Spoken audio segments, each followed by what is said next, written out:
vous aurez la possibilité de vous inscrire à cet examen.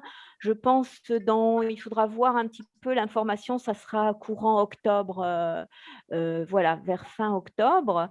Et donc, il y a une préparation et puis ensuite, il y a 2 épreuves à passer pour cet examen qui effectivement reconnaît les compétences justement de cette prévention et lutte contre le décrochage scolaire. Tout à fait. Et Oui. du coup, on aura quand même quelques petits éléments concernant des leviers, des moyens d'action, au-delà du réseau focal et de tout ce qui gravite autour des collèges ou des lycées. Mais Bien ça peut sûr. nous permettre à nous aussi d'y voir un peu plus clair. Tout à fait, tout à fait. Surtout Ok, dans la formation, effectivement, c'est axé sur ça.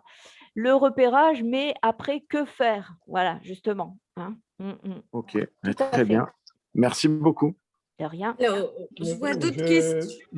Ah oui, S'il vous allez-y. plaît, je voudrais intervenir, faire une intervention sur les aspects qui ne sont pas liés au repérage, mais sont les activités que nous sommes en train de faire avec le projet Primo. Le projet Primo sont des actions pédagogiques, didactiques, organisationnelles qui vont mettre des nouvelles situations dans les établissements, et nous sommes en train de créer des kits pour travailler sur la possibilité de diffuser, de documenter ce que sont les travaux de Primo sur les axes, selon nous, très importants du projet même, qui sont les alliances éducatives, sont l'orientation, sont avec les alliances avec le territoire, avec les arts performatifs. Nous sommes en train de faire des actions qui peuvent devenir des actions sur le curriculum des élèves, ensuite, après le projet, et que les écoles qui sont impliquées maintenant dans le projet vont diffuser chez les autres établissements valdôtains ou établissements français. Il y a 2 moments. Le moment du questionnaire, le moment qui est vers les étudiants, vers les parents, vers les enseignants, mais il y a le moment très important des actions qu'on va faire dans le système éducatif du point de vue pédagogique et didactique. Les 2 choses doivent travailler ensemble dans le projet et doivent avoir des résultats qu'on pourra communiquer à tout le monde. Merci. Alors, je profite, il y avait des questions dans le chat. Est-ce que dans le Var, vous pourrez accéder à la plateforme? Oui. Là, l'idée, c'est de pouvoir ensuite diffuser la plateforme. Donc, dans l'Académie de Nice au départ, et puis même après, elle va être diffusée plus largement dans un second temps. Donc, vous pouvez tout à fait l'utiliser. Ensuite, Isabelle Orsini, vous précisiez de changer l'autorisation parentale pour que ce soit différents membres de l'équipe éducative, hein, c'est ça, si j'ai bien compris, qui vous puissiez faire passer aussi le questionnaire. Donc, je le note. Donc, pour ouvrir au-delà, alors je ne sais plus comment c'est formulé dans le formulaire, justement, de consentement, si c'est centré enseignant, mais je crois qu'on l'avait fait plus large, mais peut-être que non. Donc, en tout cas, je crois comprendre que c'est votre demande.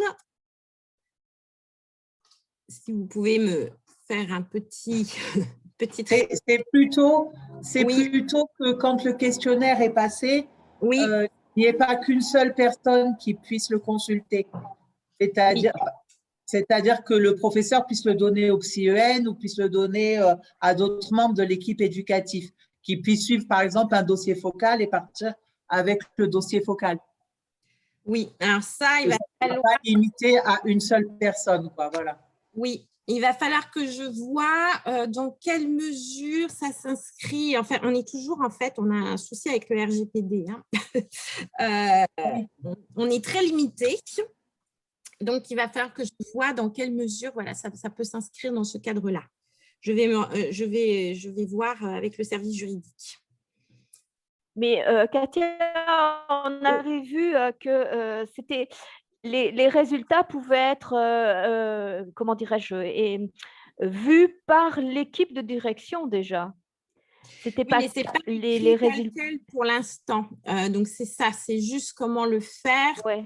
en lien avec le RGPD. Donc, si on l'ajoute Chez nous, certainement, la possibilité pour l'équipe de direction, ce n'est pas seulement pour un enseignant, c'est notre possibilité avec ce que l'on a dit au commencement en ce qui concerne l'autorisation des parents. Mais l'autorisation n'est pas seulement pour un enseignant, mais pour une équipe des enseignants.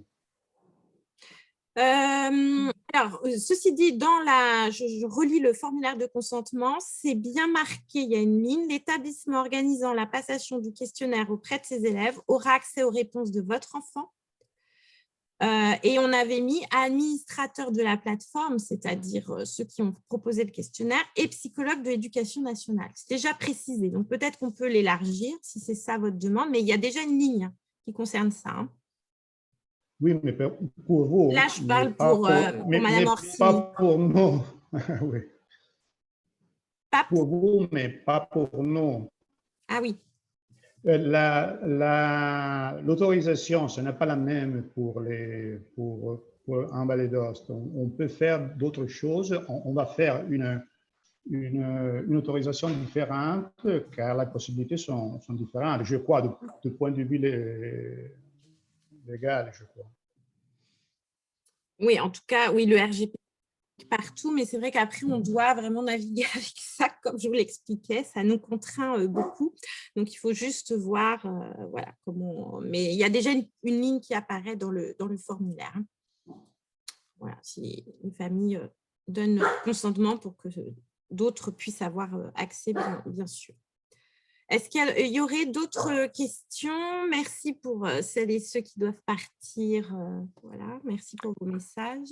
Moi, juste, Katia, je voulais intervenir et sous le contrôle de Christophe et de Blanca, et sans avoir levé la main. Simplement pour répondre à la personne du VAR, effectivement, elle pourra utiliser le questionnaire sans problème. C'était simplement, si vous voulez, pour participer à aller plus loin dans cet appel à projet de Primo, où là, malheureusement, oui, ou dans tous les cas, ça ne s'adresse qu'aux établissements scolaires des Alpes-Maritimes, donc, hein, et qui pourront effectivement bénéficier d'une aide, de moyens pour justement, à la suite des questionnaires, mettre en place des activités ou périscolaires ou au sein de l'établissement. Donc, ils seront aidés par des moyens supplémentaires. Voilà, c'était ça que je voulais rajouter. Hein. Mais Oui. effectivement, le VAR peut utiliser le questionnaire. Alors, pour préciser ce que dit Béatrice, en fait, dans l'Académie de Nice, effectivement, il ne s'agira que des établissements des Alpes-Maritimes, puisque les financements européens ne sont alloués que pour des actions qui sont réalisées sur la zone transfrontalière, donc de part et d'autre de la frontière entre la France et l'Italie. Voilà, donc effectivement, de l'Académie de Nice, il n'y a que le département des Alpes-Maritimes qui soit transfrontalier. C'est pour cette raison.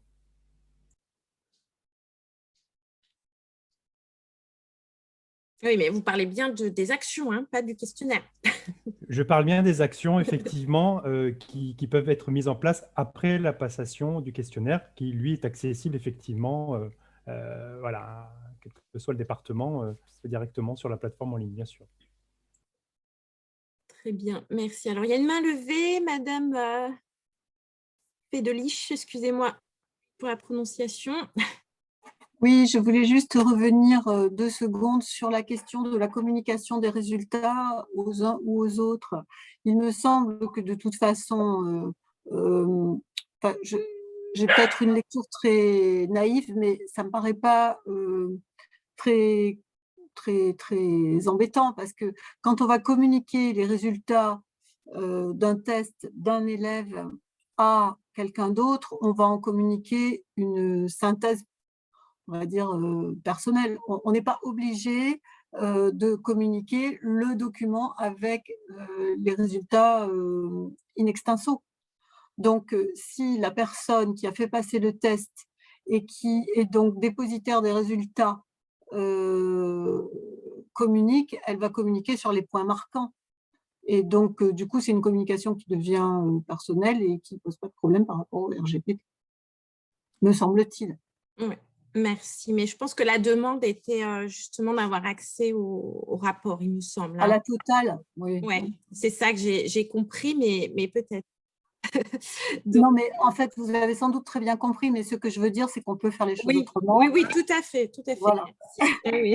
Donc, utiliser le questionnaire, même si on ne peut pas passer ça dans la totalité aux autres. Voilà. Tout à fait. Merci beaucoup pour votre intervention. Donc, merci à celles et ceux qui doivent partir, hein, je vois. Alors, ça limite vraiment l'intérêt du questionnaire si on ne peut pas associer aussi à des moyens pour mettre en place des actions. Donc, c'est bien un frein dans le VAR. Oui, mais les actions, enfin, je pense que les actions peuvent être mises en place même sans être dans le projet primo. Et c'est bien l'intérêt de la plateforme, c'est qu'après, dans les ressources qui seront proposées, c'est justement proposer des pistes d'action qui peuvent être mises en place dans les établissements scolaires sans forcément avoir les moyens supplémentaires comme on le disait. Voilà, c'est de réfléchir en équipe, en collectif à ce qui peut être mis en place au niveau local.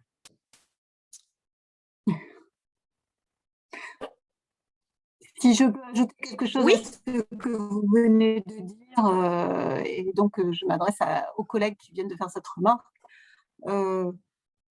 toute l'idée, me semble-t-il, c'est justement au sein du GPDS ou dans la relation avec les élèves ou dans la relation avec les équipes pédagogiques, donner des conseils sur la manière justement de communiquer avec l'élève, sur son feeling par rapport aux modalités d'évaluation. Et ça ne nécessite pas de moyens supplémentaires, Sophie.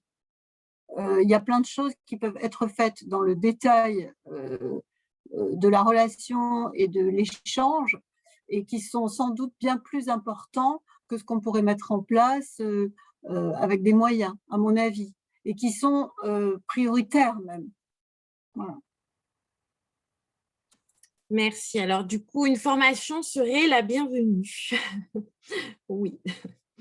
Non, mais je crois que c'est ce dont vous parliez à un moment donné sur la formation qui est ouverte, Béatrice Cherche, c'est ça que j'ai compris, auquel tout le monde peut accéder. Oui, d'accord.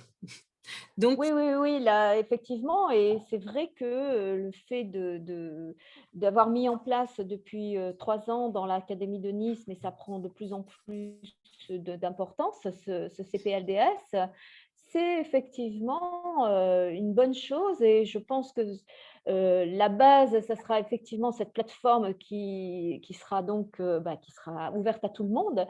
Mais en plus, si les profs effectivement s'inscrivent à cette formation du CPLDS et passent l'examen, je pense que dans quelques temps, on aura vraiment un réseau et des personnels vraiment qui se seront professionnalisés là-dessus, en tous les cas, sur ce thème. Merci.